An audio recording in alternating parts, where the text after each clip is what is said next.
Rapaziada, a camisa pesou, a história pesou, mas não foi o suficiente. Precisa ter técnica, precisa ter responsabilidade no que faz, precisa ter capacidade de colocar a bolinha no fundo da rede. Não precisa somente contar com a mística. O Morumbi te mata, mas se você não finalizar, se você não for cruel nas suas decisões, jogador São Paulino, time do São Paulo, vocês vão ser punidos. Vamos lá, rapaziada. O São Paulo consegue, na base da camisa, da tradição, levar o Botafogo até as correntes, até as cordas, mas não conseguiu finalizar. Deu, dizendo na linguagem do boxe, dá uns knockdown. Levou também um knockdown durante, aquela queda, onde o juiz abre contagem. Teve momentos onde o juiz abriu contagem para o São Paulo e o São Paulo reviveu no primeiro jogo. Teve momentos onde o São Paulo hoje, no segundo jogo, o juiz abriu contagem pro Botafogo, mas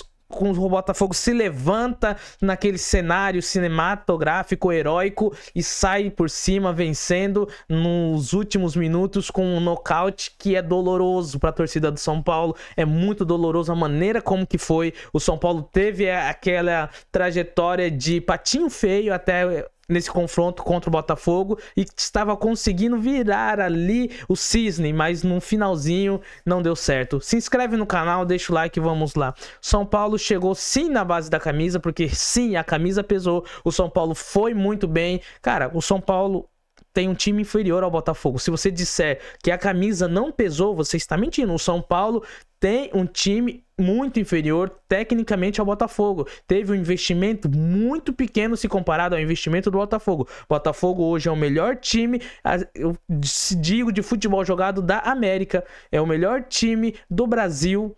Tem sido o time mais constante e, além disso, tem peças de reposições à altura, ainda com muitos jogadores que no início do ano estavam jogando bem, como o Júnior Santos lesionado. Tem essa daí também. Tiquinho Soares no banco. Entendeu? Hoje o Botafogo tem um elenco recheado, não é de medalhões, não é de estrelas, mas de jogadores que têm um potencial enorme para jogar no futebol europeu, jogadores inteligentes taticamente, jogadores fortes fisicamente, jogadores habilidosos, jogadores que entendem o jogo, que sabem jogar em velocidade, além de um técnico que conseguiu montar esse time e preparar e conseguiu entrosar todos bem rápido.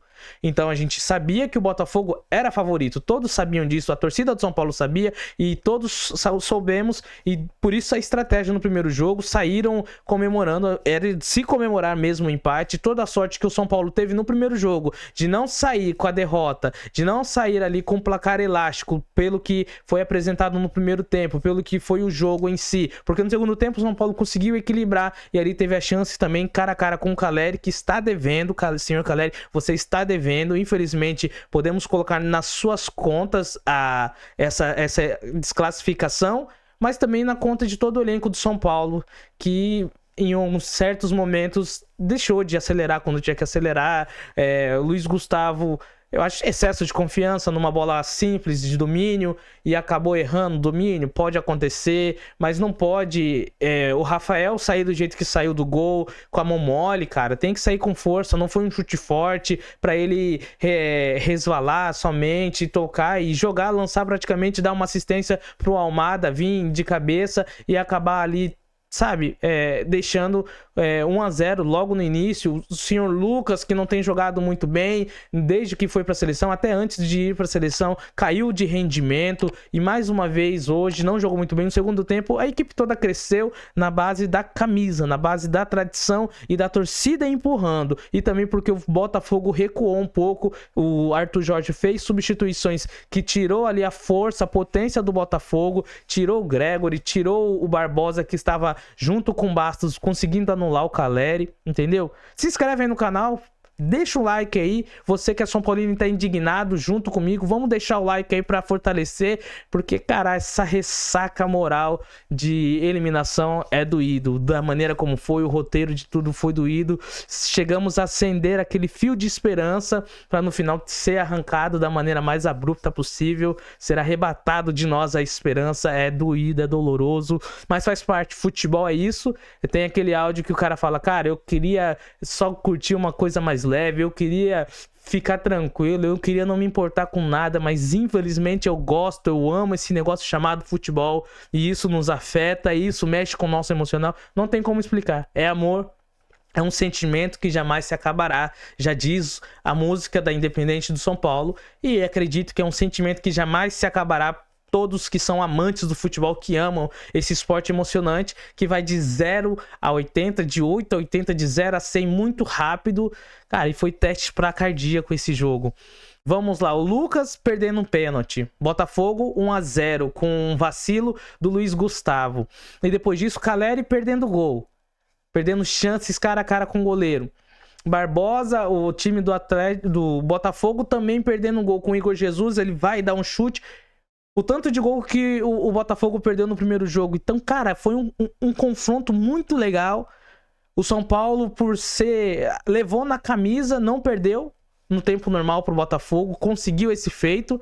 O Botafogo havia vencido. Tem feito uma Libertadores muito competente, tem feito uma Libertadores gigantesca mesmo, a maneira como tem jogado, tem sabido sofrer, mesmo que a sua torcida não está acostumada a sofrer, e mesmo que pareça que às vezes os caras sentem a pressão, e realmente há momentos em que sentem, o corpo fala mesmo sobre isso.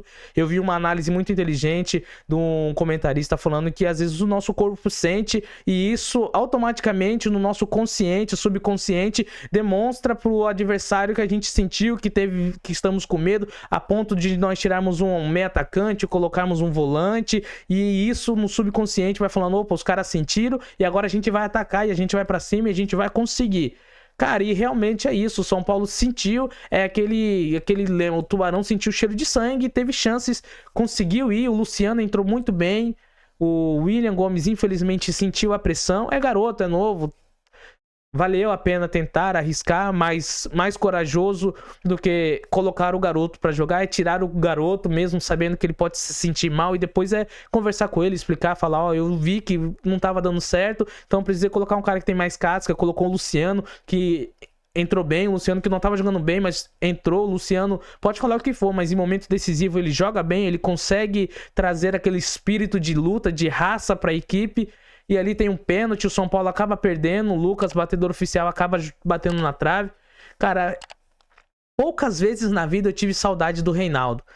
E quando é pênalti no São Paulo, eu sinto vergonha em dizer isso, mas eu tive uma saudade imensa do Reinaldo, do King Naldo, cara. Ou até mesmo do Galopo.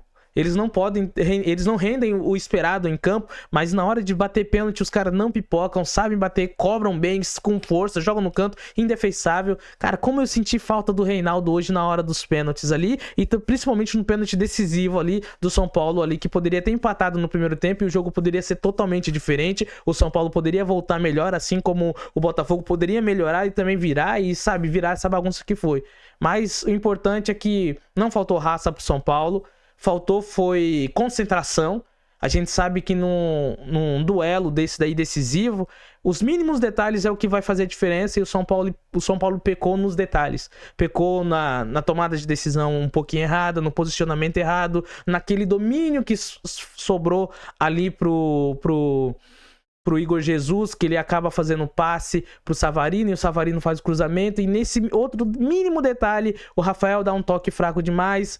A defesa não acompanhou, Bobadilla não acompanhou, Luiz Gustavo não conseguiu acompanhar o posicionamento do Almada, deixando ele livre no centro da área.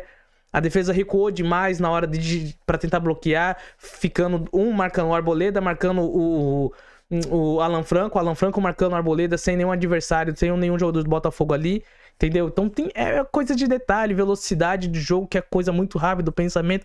E o São Paulo pecou nesses detalhes, assim como no primeiro jogo o São Paulo teve sorte. Hoje, infelizmente, a sorte não estava com o São Paulo, desde o momento em que o dirigível caiu lá em Osasco. Pois é. Até nisso daí o São Paulo não teve sorte. Lá o São Paulo soltou o avião foi de boa. Hoje o São Paulo soltou o dirigível infelizmente acabou já caindo, dando prenúncios de que o coisa ruim do Botafogo aprontaria no Morumbi. Mas foi um jogo legal, o que vale é que não faltou raça pro São Paulo, isso a gente pode dizer. É questão de detalhes, é uma derrota dolorosa. Infelizmente, O São Paulo está fora, acabou a temporada do São Paulo, o que resta agora é focar no Brasileirão e tentar se classificar direto para a fase de Libertadores, visto que o título do Brasileirão está disputado somente entre Palmeiras, ainda sobrando um pouquinho para Fortaleza e o próprio Botafogo. É muito distância muito grande, e aí não dá para confiar no São Paulo a ponto de dizer que o São Paulo vai fazer a partir de agora um campeonato impecável de vitórias, mas teria que contar com muito fator externo, o Botafogo pipocando novamente, o Palmeiras também pipocando, os outros times que estão lá na frente pipocando, e acredito que não vai acontecer. Tem um jogo importante agora com o Corinthians, talvez para o São Paulo agora é uma final, para o Zubeldia também é uma final para demonstrar que conseguiram esquecer, que conseguiram superar e vão agora focar no Brasileirão mesmo. E esperar que no ano que vem façam umas contratações melhores para suprir as necessidades que o elenco tem. Porque hoje, cara, eu vou falar pra você, hoje você não vence mais nada sem um elenco forte, sem um elenco capacitado, sem um elenco qualificado. Precisa ter peças de reposições. O São Paulo sofreu com as perdas no meio de campo, com o Alisson, com o Pablo Maia, com a perda do Ferreirinha, tudo lesões que acontecem, poderia ter acontecido do outro lado. Também tem aí o Botafogo teve as suas lesões, o Júnior Santos e outros mais, mas trouxe peças de reposições, porque tem dinheiro, tem condições, o São Paulo não tem, e hoje é isso daí, o dinheiro, o time que tem melhor investimento vai conseguir ser superior, não dizendo que vai ser invencível, porque hoje o Botafogo provou que sangra, que pode sim sofrer e sofreu, e pode sim se abalar e se abalou, e poderia muito bem ter sido desclassificado hoje, se não fosse por detalhes. O São Paulo perdeu a classificação hoje no Morumbi, assim como o Botafogo perdeu a classificação direta deles lá no Newton Santos. Então ficou elas, por isso foi um jogaço maneiro, classificado. Agora o Botafogo vai gigante, forte para a próxima fase, pode enfrentar um Flamengo ou um Peñarol, tudo vai definir do que vai acontecer hoje à noite, né? O Flamengo precisa lá no Uruguai reverter o placar, mas seja o que for, será um jogaço, e o Botafogo é favorito em todos esses aí. Se chegar na final, o Botafogo também é favorito, porque é o melhor futebol dessa Libertadores. Se inscreve no canal, deixa o like, vamos lá, é nóis.